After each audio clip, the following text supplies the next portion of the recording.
Well, security forces in Indian-administered Kashmir have cleared a government building that was captured by militants. The siege of the building started on Monday when separatists stormed the compound. At least 2 militants have been killed in the operation. But it's the latest unrest in the region since a militant commander was killed in July. The government imposed a curfew and cracked down on protests there. Well, for the latest, let's speak to Parvaiz Bukhari, who's joining us from Srinagar. So, Parvaiz, thanks for joining us. Just why did this fighting to clear this particular building take quite so long? This was the second time that the same building was used by rebels to fight against the Indian soldiers. In February this year, they ambushed a paramilitary convoy right outside the same government compound and then took positions inside one of the other buildings that still lies in ruins in the same compound. At that time, the Indian soldiers suffered heavy casualties. 3 of the Indian Army's elite force commandos were killed, besides 2 other paramilitaries in that 3-day-long gun battle. This time around, the soldiers, the Indian Army soldiers, did not want to take any chances. It's a 6-floor, 6-story building and has 60 rooms and 60 bathrooms.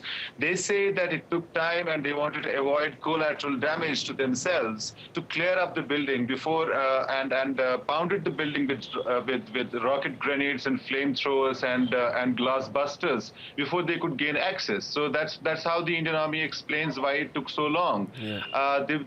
The rebels also are always on a lookout to mount attacks from very strong buildings where they can last long and inflict maximum possible casualties on the government forces.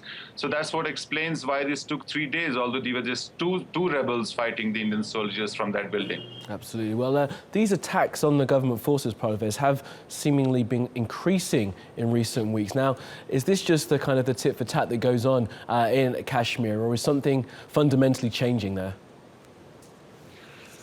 There is a slight shift that's registering on the ground here. Since the rebel commander Burhan Wani's killing, you know that there has been widespread unrest. It's been a near total rural uprising in Kashmir. And at the same time, more and more local boys have picked up arms. Some of them have actually snatched weapons from the state police and joined militant groups. So this has resulted in recent weeks in more and more attacks on government forces. Only about 10 days back, we had an attack on a big army camp where a border guard was killed. And since then, there have been several attacks.